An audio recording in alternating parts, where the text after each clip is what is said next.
বাংলাদেশে এই মুহূর্তে সামাজিক রাজনৈতিক পরিস্থিতি কিরকম আপনার কি মনে হয়? দেখুন, বাংলাদেশ তো একটি, আমরা জানি যে সুজলা সুফলা শস্য শ্যামলা একটি চমৎকার রাষ্ট্র। এই রাষ্ট্র সৃষ্টি হয়েছে 1971 সালে। তারপর থেকে এখানে অনেক উত্থান পতন, পট পরিবর্তন সারা পৃথিবীবাসী দেখেছে।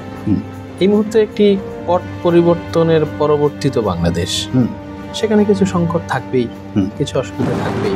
বাংলাদেশের হিন্দুরা কেমন আছে? বাংলাদেশের হিন্দুরা দীর্ঘকাল ধরে কিছু অসুবিধার মধ্যে তারা সময় কাটিয়েছে, সেই অসুবিধা নিয়ে তারা আজও বাস করছে।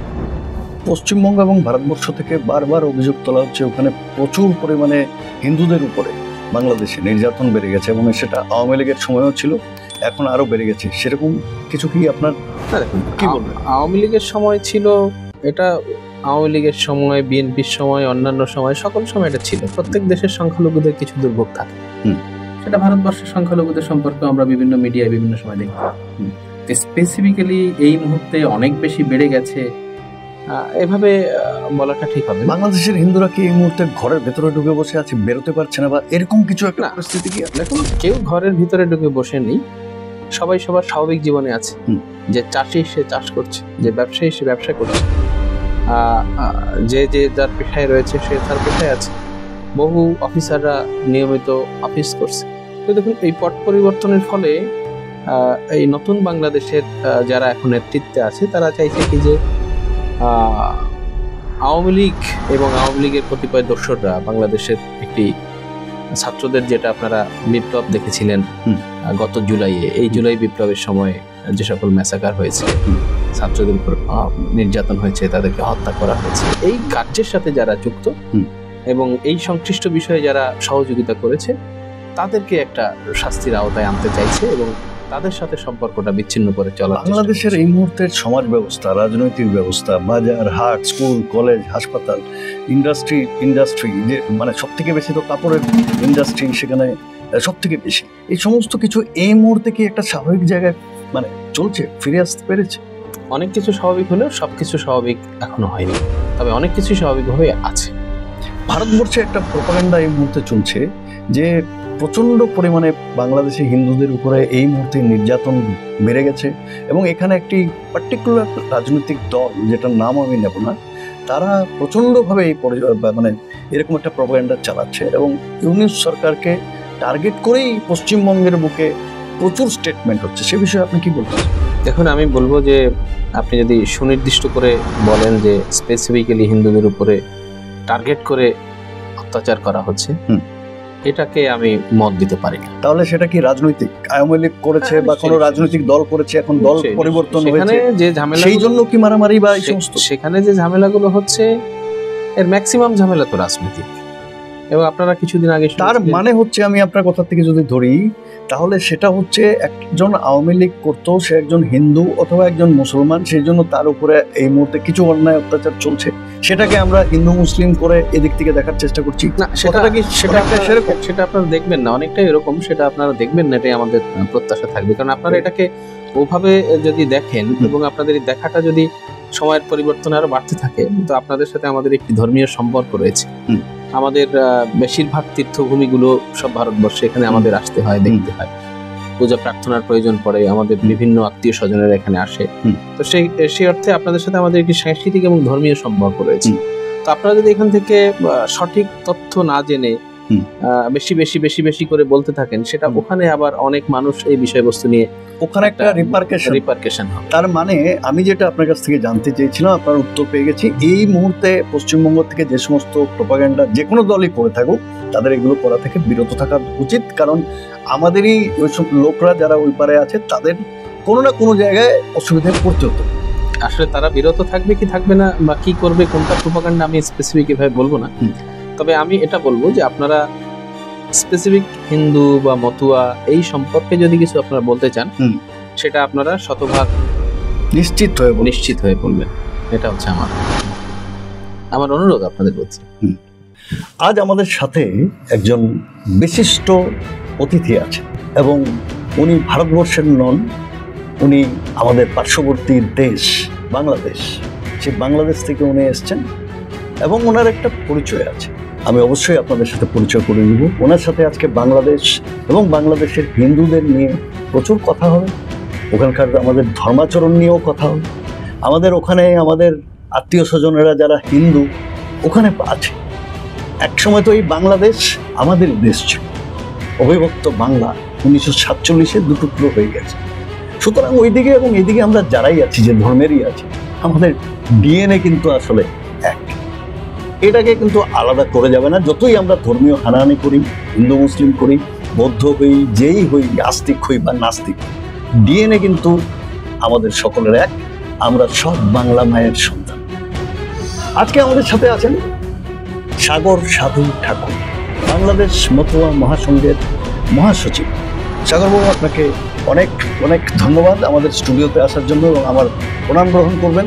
আপনার মতো একজন মানুষকে আমরা পেয়ে আজকে ধন্য, আমার ইনিশিয়েটিভই ধন্য, এবং আমরা সকলে ধন্য। আপনার কাছ থেকে অনেক কিছু কথা হবে। বন্ধুগণ নমস্কার, আমি চন্দন চ্যাটার্জি, আর আপনারা দেখছেন নিশ্চয় টেলিভিশন। আজকের এই পডকাস্টে আমি সাগর সাধু ঠাকুরকে স্বাগতম জানিয়ে আজকের প্রশ্নাবলী শুরু করব। আপনি কেমন আছেন বলুন প্রথমে। ভালো আছে। ভারতে কবে এসেছেন? আমি গত 25 তারিখ এসেছি। কোনো ব্যক্তিগত কাজ? না, আমি আসলে আমার এখানে কিছু ধর্মীয় প্রোগ্রাম ছিল, উৎসব ছিল, এগুলি করার জন্য এসেছি। আপনি মতুয়া মহাসংঘের সঙ্গে জড়িত আছেন। হ্যাঁ। তো প্রথমেই আমি জানতে চাইব, আপনাদের বাংলাদেশে যে সমস্ত মতুয়া মহাসংঘের মঠ মন্দির যে সমস্ত আছে, সে সমস্ত আজকের দিনে নিশ্চয়ই অক্ষত অবস্থায় আছে। হ্যাঁ, সেরকম কোনো ধরনের আক্রমণ, প্রতি আক্রমণ সেরকম কিছু মঠ মন্দিরের উপরে কিছু হয়েছে এর মধ্যে, এই পট পরিবর্তনের আগে বা পরে? সুনির্দিষ্টভাবে মঠ মন্দিরকে টার্গেট করে এখনো কোনো আক্রমণের সম্মুখীন আমরা হইনি। মতুয়া ধর্মাবলম্বী লোকেরা কেমন আছে এই মুহূর্তে? এখন বাংলাদেশের ম্যাক্সিমাম নাগরিকই একটু হতাশার মধ্যে আছে, যেহেতু আপনারা জানেন যে এখন একটি অন্তর্বর্তীকালীন সরকারের শাসন চলছে। কবে নির্বাচন আছে, কিভাবে নির্বাচন হবে, বিভিন্ন রাজনৈতিক দলগুলি এটা নিয়ে তাদের কর্মসূচি দিচ্ছে। আবার একটি রাজনৈতিক দল তারা পলাতক অবস্থায় রয়েছে, তো তারা ইলেকশন করবে কিনা বা কি হচ্ছে, সব মিলিয়ে সবাই একটু অস্থিরতার মধ্যে আছে। আওয়ামী লীগকে তো নিষিদ্ধ ঘোষণা করেছে যতটুকু আমি জেনেছি। তারা কি নির্বাচনে, যদি হয় নির্বাচন, সেই নির্বাচনে কি পার্টিসিপেট করতে পারবে? এই ব্যাপারে আমি সঠিক বলতে পারবেন না। আপনারা মতুয়া মহাসংঘ ছাড়াও ওখানে আরো অনেক সংঘ আছে, হিন্দুদের অনেক তীর্থ আছে, 51 পীঠের অনেকগুলো পীঠ আছে, এবং রিসেন্টলি ইসকনের একজন সাধুকে বন্দি করে রাখা আছে ওখানে। তার এখনো জেল মুক্তি হয়নি। আমার মনে হয় ওনার নাম চিন্ময়, স্বামী চিন্ময়ানন্দ বা কিছু, আমি নামটা ঠিক মনে নেই এই মুহূর্তে। কেন ওনাকে জেলবন্দি করে রাখা হয়েছে, কি মনে হয় আপনার? এখন এখানে কিছু আইনি ব্যাপার স্যাপার রয়েছে। আচ্ছা, তো এই ব্যাপার নিয়ে আমার তো সঠিক চর্চা নেই, আমি মন্তব্য করতে পারবো না। ওকে, কোনো অসুবিধা নেই। আমরা জানতে চাইব, মতুয়ারা আমাদের হিন্দু ধর্মেরই একটা পার্ট, কিন্তু মতুয়াদের একটা আশ্চর্যজনক তাদের যে ধর্মীয় আচার আচরণ, সাধুরা, পাগলরা যারা এই ঢোল নিয়ে, করতাল নিয়ে তাদের যে একটা মিছিল টিছিল বেরোয়, এবং ওই যে পরিবেশটা, আমি অনেকগুলো সাক্ষী, একটা অপূর্ব পরিবেশ। সেই সমস্ত ধর্মাচরণ আপনাদের মতুয়াদের বাংলাদেশের সময় সময়, এখন যেগুলো আপনাদের উৎসবগুলো সময় সময় আসছে, সেগুলো কি ঠিকঠাক করতে পারছেন? হ্যাঁ, আমরা তো অনেক সুন্দরভাবে আমাদের সমস্ত অনুষ্ঠানগুলো উদযাপন করছি। আর বিশেষ করে এবছর মহাতীর্থ শ্রী ধামরাকান্দি, আপনারা নিশ্চয়ই জানেন, এখানে যে উৎসবটা ছিল, এবছরের উৎসবটি সর্বকালের সেরা উৎসব সেখানে আমরা পালন করেছি। এটা কবে হয়েছে? এটা হচ্ছে গত 26-27 মার্চ। তার মানে এই যে পট পরিবর্তন হয়েছে, এই যে কয়েক মাস আগে, তারপর? হ্যাঁ, তারপর আমরা তো এখানে বসে জানতে পাচ্ছি যে ওখানে হিন্দুরা নাকি ঘর থেকে বেরোতে পারছে না, তাদেরকে ধরে ধরে মারা হচ্ছে, তাদের সব ধরনের কাজকর্ম বন্ধ হয়ে গেছে। ধর্মীয় একটা উৎসব, সেটা পালনের কথা তো আমি এখানে বসে আজকের দিনে আমি ব্যক্তিগতভাবে ভাবতেই পারছি না। আপনি কি বলছেন?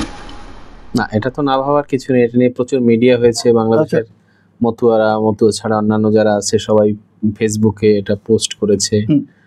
তাছাড়া অনেক ইউটিউবাররা, আপনারা খুঁজলে পেয়ে যাবেন। অবশ্যই, আপনি যখন বলছেন, আমি চেষ্টা করব, আমি কিছু ফুটেজ যদি পাই তাহলে এটা আমি আমাদের বার্তালাপের মাঝখানে সেটাকেও একটু জনসাধারণের স্বার্থে দিয়ে দেবো। তার মানে সবকিছু পরিস্থিতি, ধর্ম ধর্মাচরণ থেকে শুরু করে স্বাভাবিক জীবনযাত্রা যেরকম আগে চলছিল এখন চলছে, বাট একটু একটু ডিস্টারবেন্স সেটা আছে। শুধু স্পেসিফিক হিন্দুর জন্য নয়, সেটা গোটা বাংলাদেশের নাগরিকরাই সবাই একটি অনিশ্চয়তার মধ্যে, একটু অস্থিতিশীলতার মধ্যে দিন কাটাচ্ছে। সেটা কেন? না, সেটা একটি রাজনৈতিক পরিবর্তন হয়েছে। আমি তো আগেই বললাম যে কিছু রাজনৈতিক অমিল রয়েছে, সামনে ইলেকশন হবে, কে আসবে না কিভাবে, এই সকল কারণে। আর কিছু জায়গায় দেখা গেল যে কিছু চুরি ডাকাতি ছিনতাই এগুলো প্রচুর বেড়ে গেছে দেখা যাচ্ছে, আর সেইগুলোকে আটকাতে ইউনিট সরকার ব্যর্থ আপাত দৃষ্টিতে, যেটা আমাদের মনে হচ্ছে। আপনার কি মনে হয়? আসলে ব্যর্থ কি সফল সেটা আমি মন্তব্য করব না, কিন্তু আমরা তো অতীতেও বহু হিন্দু নির্যাতনের ঘটনা দেখেছি। আমি চুরি ডাকাতি ছিনতাই এগুলো বলছি না, ওকে। অতীতেও যে সমস্ত নির্যাতন আমরা দেখেছি সেই নির্যাতনগুলির বিপরীতে শক্তভাবে যে সে সময়কার প্রশাসন দাঁড়িয়েছিল সেটাও লক্ষ্য করা যায় না।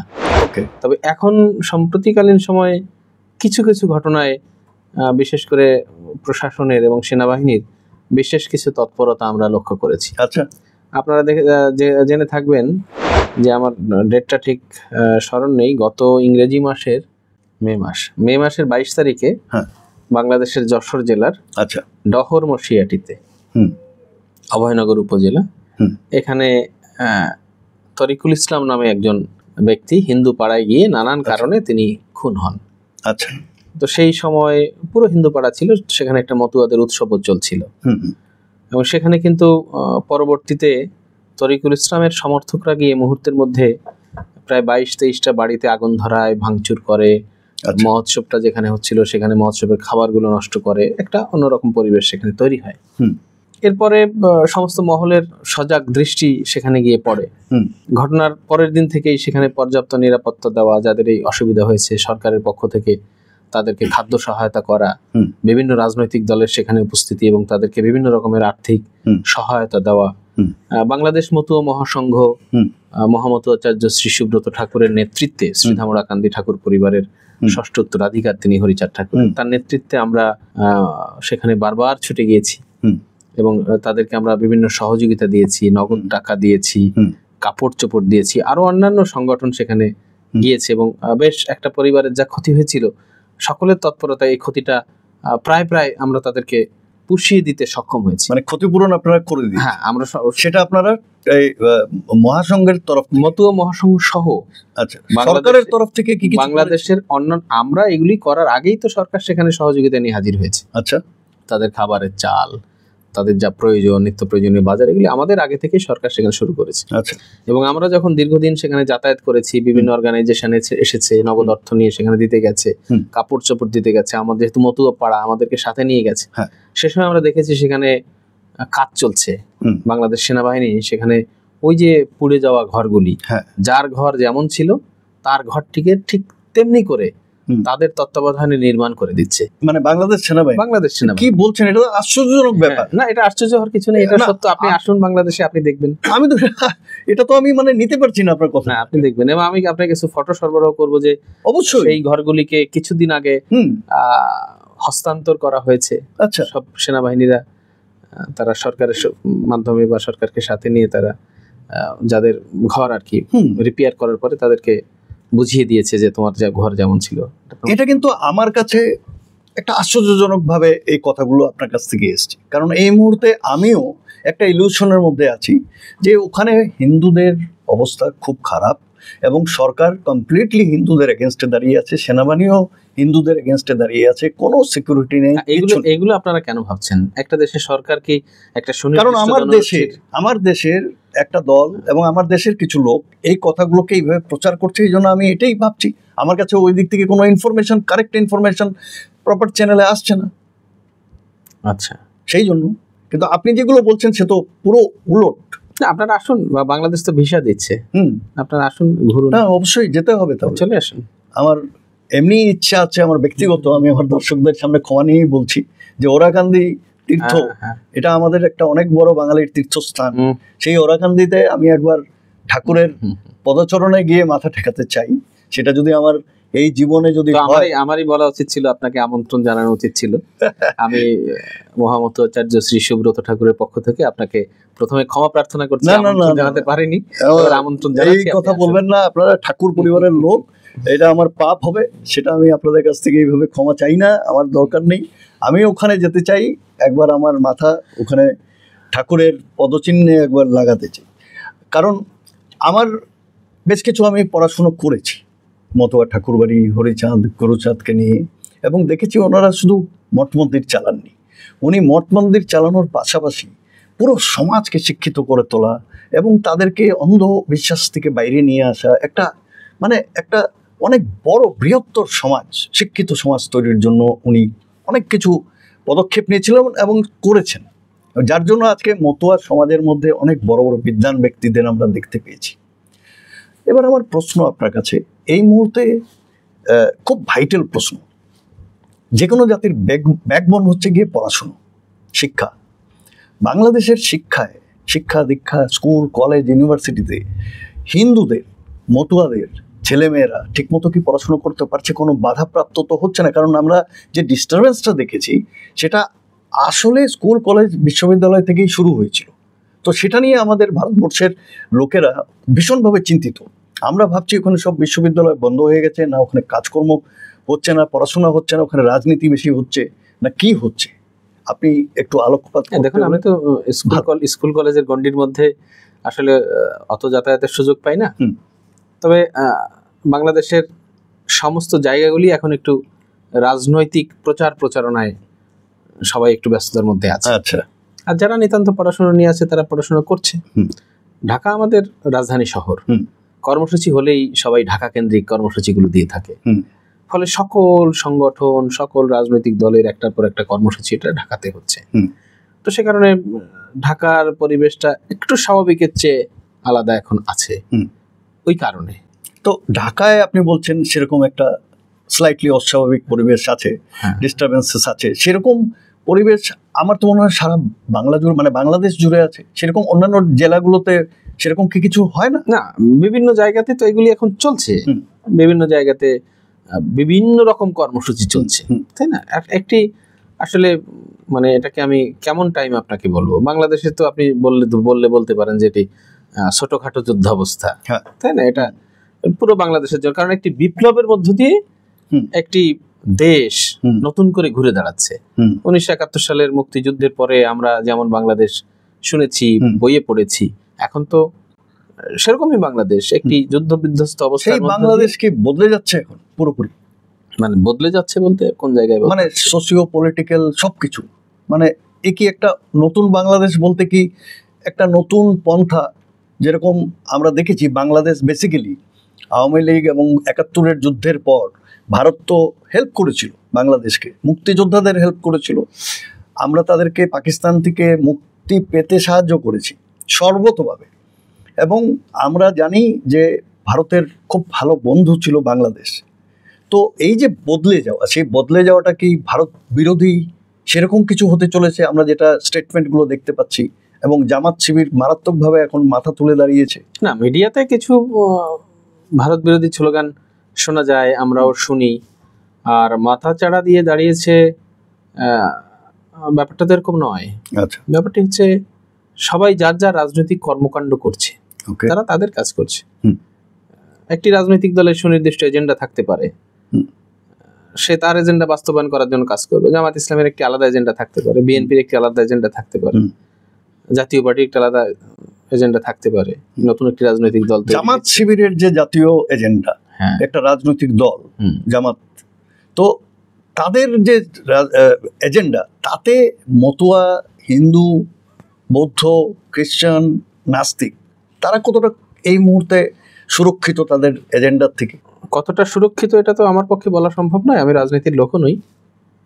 তবে আমি এতটুকু বলতে পারি, এই মুহূর্তে বাংলাদেশে যে কর্মকাণ্ড চলছে, বাংলাদেশের মানুষ স্পেসিফিক্যালি হিন্দু হিসেবে অনিরাপদ, এটিকে আমি পরিষ্কার করে বলতে পারবো না। আচ্ছা, পরিবেশগত কারণে যদি অনিরাপত্তা সৃষ্টি হয়, সেটি গোটা একটা সমাজ, একটা পাড়া বা একটি গ্রাম বা একটি মহল্লা, সকলের জন্য অনিরাপত্তা সৃষ্টি হবে। আর আপনারা এটাও আপনাদেরকে জানতে হবে, বা আমি বলতে চাইবো, সেটা হচ্ছে নতুন বাংলাদেশে, মানে পরিবর্তিত বাংলাদেশে যখন একটা অবস্থা চলছিল উত্তপ্ত একটা অবস্থা, কে কাকে কোথা থেকে মারছে ধরছে কেউ বুঝতে পারছে না, আইন শৃঙ্খলা রক্ষাকারী বাহিনীরা ঠিক মতো কাজ করতে পারছে না, নানান ব্যাপার। সে সময় একটা জিনিস আমরা দেখেছি, সেটা হচ্ছে আমাদের মুসলিম ভাইরা দাড়ি টুপি মাথায় তাদের আছে, তারা কিন্তু মন্দিরগুলোর সামনে দাঁড়িয়ে পাহারা দিয়েছে। হ্যাঁ, এই চিত্র আমরাও দেখেছি, এবং এটা কিন্তু কোনো ফলস কিছু না, আচ্ছা, এটা রাইট কিছু। এবং 1971 সালে যদি আমি অবশ্য গতকালকে আমি আপনাদের ঝড়খালিতে একটি মতুয়া সম্মেলনে গিয়েছিলাম, আচ্ছা, তো সেখানে আমি কিছু কথা বলেছিলাম। সেখানে আমি বললাম যে 1971 সালের স্বাধীনতা যুদ্ধের সময় ভারতে শরণার্থী হিসেবে আশ্রয় নিয়েছিল 1 কোটি মানুষ, হ্যাঁ, বাংলাদেশে থেকে গেছিল কত কোটি হিন্দু, নিশ্চয়ই আপনারা জানেন সংখ্যা আছে 2 কোটি হিন্দু। 2 কোটি।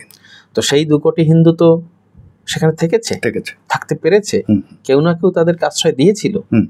আমি আমার শিক্ষাগুরুদের কাছে, আমার বাবা ঠাকুরমা পিসিমাদের কাছে গল্প শুনেছি যে মুসলমান বাড়ির মুরগির, ওটাকে মুরগির রাখার ঘর, এটাকে বলা হতো মুরগির খোপ।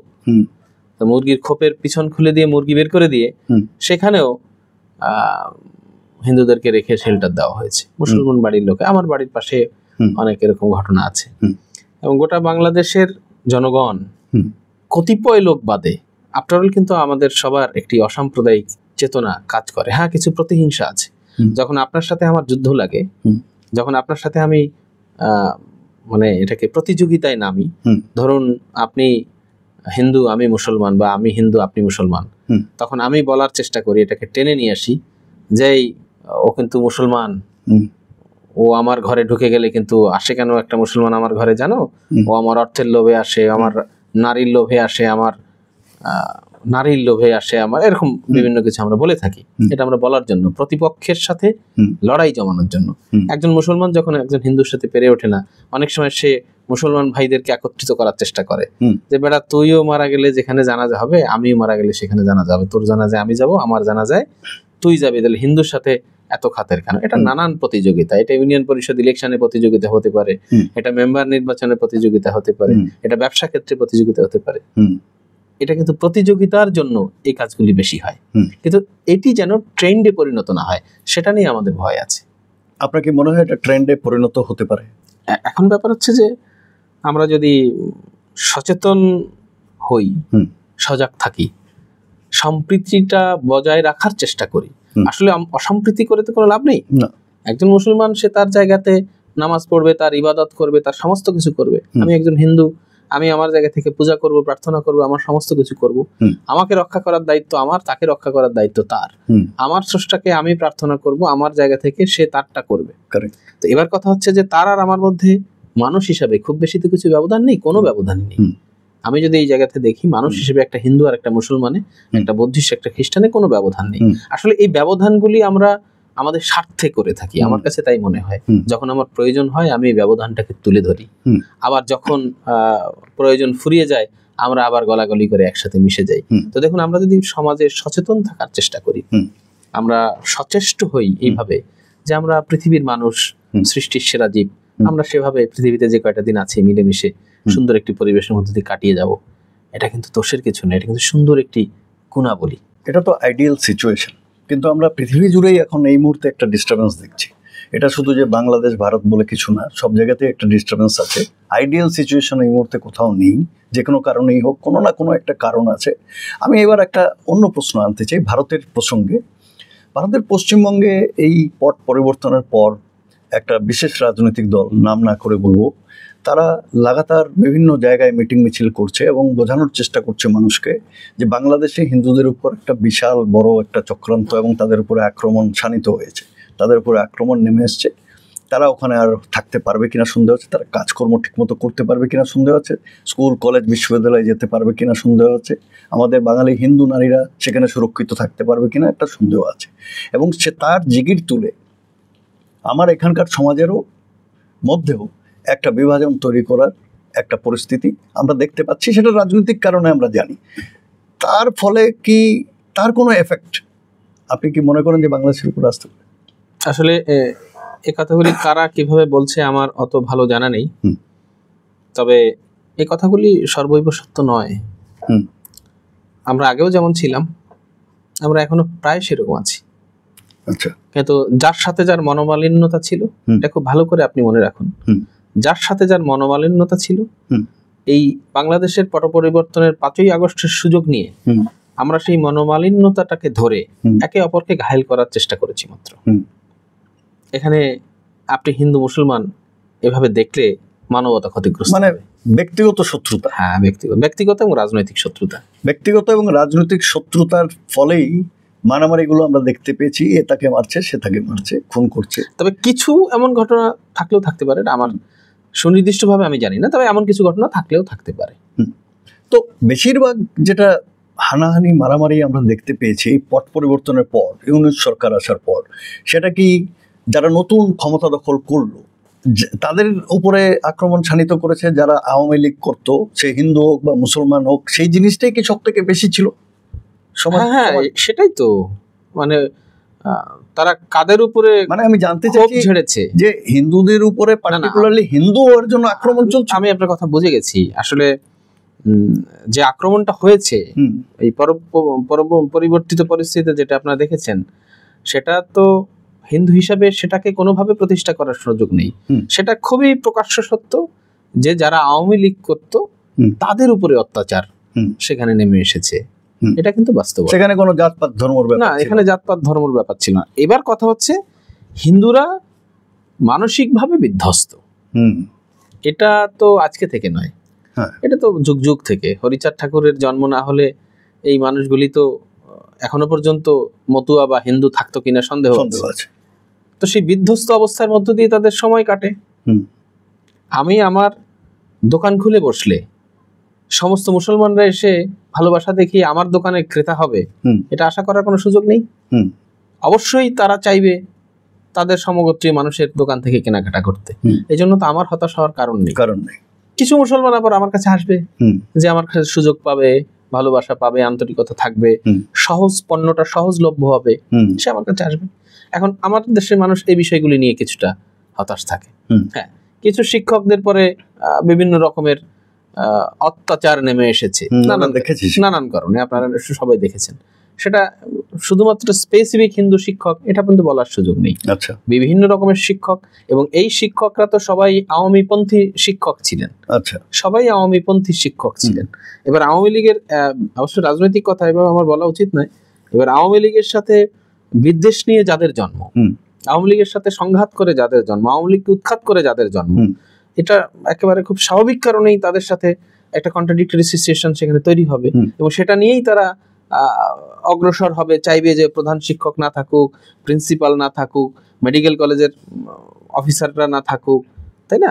এমনই ঘটনা বাংলাদেশের সব জায়গায় যেখানে হিন্দু মুসলিম মিক্সড পপুলেশন থাকে, সেখানে মুসলমানদের বেশি অংশটা, সেটাকে আপনি কিভাবে ডিফাইন করবেন? সাম্প্রদায়িক না অসাম্প্রদায়িক? একদম অসাম্প্রদায়িক। একদম অসাম্প্রদায়িক। আপনি জ্ঞাত অবস্থায় বলছেন? একদম। যে জিনিসগুলো আমরা তাহলে জানি সেটা নয়। এক জায়গায় যদি মানে এক পাড়ায় যদি হিন্দু মুসলমানদের বসবাস থাকে, সেখানে বেশিরভাগ মুসলমানরা অসাম্প্রদায়িক, এটি আপনি এসে মুসলমান পাড়াগুলো ঘুরে আপনি বাংলাদেশে দেখবেন।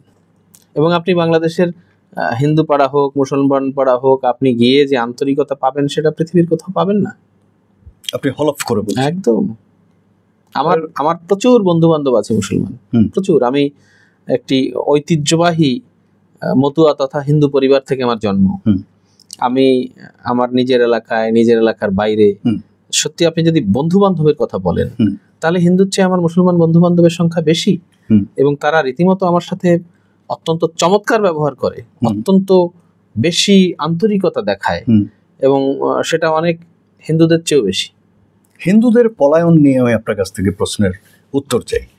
গত এই ভারত যখন তাদেরকে হেল্প করলো এবং 70-এর দশকে যখন বাংলাদেশ স্বাধীন হলো, তারপরের থেকে লাগাতার ওখান থেকে হিন্দু পলায়ন করছে এবং পপুলেশন ডিক্রিজ হচ্ছে বাংলাদেশের, এবং তারা এদিকে অনুপ্রবেশকারী, অবৈধ অনুপ্রবেশকারী হিসেবে ঢুকছে। তার মধ্যে বেশিরভাগই আমরা অনেকের কাছ থেকে শুনতে পাই, যেমন একজন আমার বন্ধু আছেন মানিক ফকির, সেও বলে থাকে তারা মতুয়া ধর্মাবলম্বীর বেশি।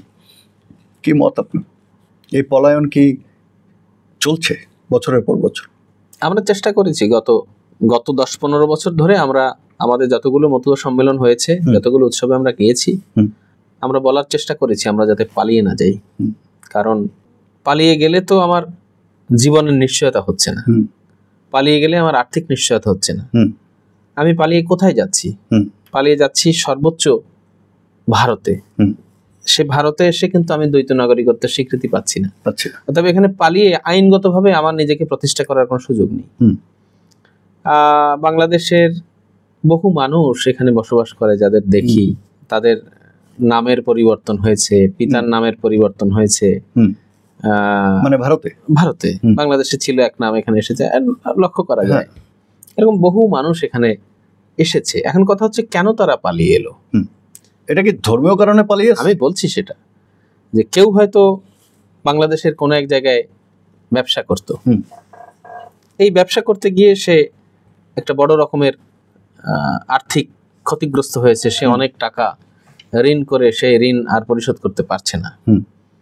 তো সে কি করলো? সে কিন্তু তখন ভাবলো যে ঠিক আছে, আমার তো একটা জায়গা আছে, আমি এখান থেকে চলে গেলে আমার ওই টাকাটাও আমার দেওয়া লাগবে না, আর আমি ওখানে গিয়েও আমার নিজের দেশের মতো আমি থাকতে পারবো, ওখানে আমার আত্মীয় স্বজন আছে। সে কিন্তু চলে এলো। আচ্ছা, কোন এক পাড়ায় থাকা অবস্থায়, মানে এটা হচ্ছে অর্থনৈতিক কারণ। কোন এক পাড়ায় থাকা অবস্থায় আমরা হিন্দু মুসলমান তো একই জায়গায় থাকি, একই বাজারে বাজার করি, আমরা একই স্কুলে পড়াশোনা করি, আমরা একই মাঠে চাষবাস করি। তো সেখানে একজন হিন্দুর সাথে একজন মুসলমানের একটা ঝামেলা হয়েছে। ঝামেলা হলে একজন মুসলমান তাকে একটা চড় মেরেছে।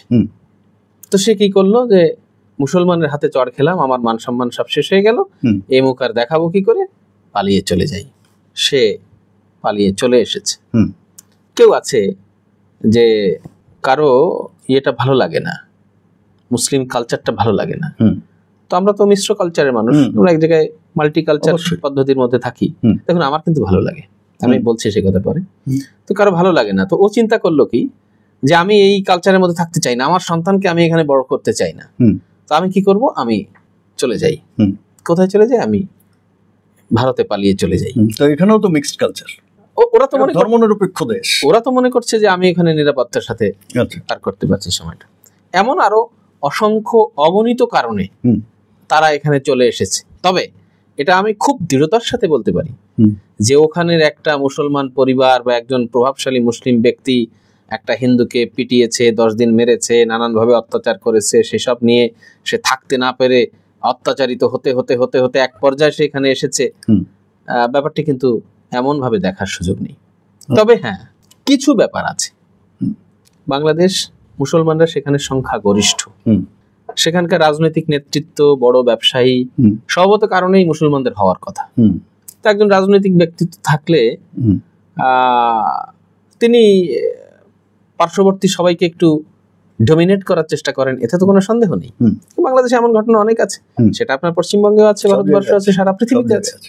এটাকে যদি আপনি হিন্দু মুসলিম সংঘাত দেখেন, এটা ঠিক হবে না। ওকে, এবার আপনার কাছে আমাদের সময় খুব সীমিত, এখন অনেক বড় হচ্ছে, কিন্তু যত কথা বলছি আপনার সাথে আমার মনে হচ্ছে এই কথা যেন শেষ হবে না। আমি আশা করব আবার আপনাকে পরবর্তী পর্যায়েও পাবো।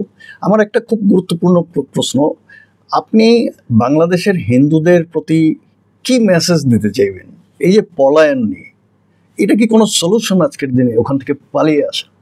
দেখুন, আমরা তো বাংলাদেশ মতুয়া মহাসংঘের কার্যকরী মহাসচিব, বাংলাদেশ মতুয়া মহাসংঘের কার্যকরী সভাপতি মহামতুয়াচার্য শ্রী সুব্রত ঠাকুর গত 12 বছরে যতগুলি সম্মেলনে তিনি গিয়েছেন, তিনি একটি কথাই বলেছেন, জন্মেছি এখানে, মরবো এখানে। আর আমরা যারা মতুয়া, আমাদের যিনি স্রষ্টা হরিচাঁদ ঠাকুর, তার মাটিটা ওড়াকান্দি। হরিচাঁদ ঠাকুর পরবর্তী সকল মতুয়া প্রচার প্রসারকগণ এবং এই ধর্মীয় ব্যক্তিত্বগণ সকলের ঠিকানা বাংলাদেশ। আমরা তাদের নেতৃত্ব দিচ্ছি, সেই সম্প্রদায়ের নেতৃত্ব দিচ্ছি। আমরা তো দেশটা ছেড়ে হুট করে চলে আসতে পারি না। এবার আমরা প্রত্যেকটি সম্মেলনে সমস্ত জায়গাতে আমরা বক্তৃতা করে করে এটাই বলার চেষ্টা করেছি, আমরা যেন কেউ স্বদেশ না ছাড়ি, জননী জন্মভূমিশ্চ স্বর্গাদপি করিয়সি, এটা যেন আমাদের মনে থাকে। কিন্তু সবাই তো আর আমাদের এই কথাগুলি শুনে অনেক অনুধাবন করে, অনেকে করে না, ধারণ করতে পারে না। তো শেষ পর্যায়ে এসে আমি একটা গুরুত্বপূর্ণ প্রশ্ন আপনাকে বলে আজকের এই পডকাস্ট শেষ করব। বাংলাদেশ এবং ভারতের মধ্যে যে বন্ধুত্ব দীর্ঘদিন থেকে আছে, আপনি কি মনে করেন সেখানে এখন এই মুহূর্তে কোনোভাবে একটু হলেও চির পড়েছে, এবং ভবিষ্যতে বাংলাদেশ এবং ভারত দুই দেশকেই একটা ভালো গুড নেইবার হিসেবে থাকা উচিত, কি মনে করেন? অবশ্যই দুটি প্রতিবেশী দেশ, অবশ্যই তাদের মধ্যে একটি সুসম্পর্ক থাকা উচিত। সমস্ত ক্ষেত্রে সমস্ত অবস্থায় একটি সুসম্পর্ক বজায় রাখাটা দুই দেশের নাগরিকদের, দুইটি সরকারের উচিত বলে আমি মনে করি। তার কারণ সম্পর্ক খারাপ হলে তো ঝগড়াঝাটি হবে, এই ঝগড়াঝাটি হতে থাকলে উভয়েরই সার্বিক ক্ষতি সাধন হবে। তারপর অনাকাঙ্ক্ষিতভাবে নিজেদের ক্ষতি নিজেরা করে লাভ কি? এখানে তার বড় কিছু হচ্ছে না, তো এখানে ক্ষতি করে আমাদের কি সুফল হবে, তাই না? আমি মনে করি তো অবশ্যই সুন্দর একটি সম্পর্ক এখানে বিদ্যমান থাকা উচিত, এবং সেটার জন্য দুই দেশের সরকার এবং দুই দেশের নাগরিকদেরই আন্তরিকতা থাকা প্রয়োজন। আপনাকে অনেক অনেক ধন্যবাদ মনীষা টিভির স্টুডিওতে আসার জন্য। আমরা আশা করব ভবিষ্যতে আবার পুনরায় যদি ভারতে আসেন আবার আপনার সাথে কথা বলবো। অনেক কিছু আমরা ছেড়ে দিতে বাধ্য হয়েছি কারণ সময়। অনেক ভালো থাকবেন আপনি।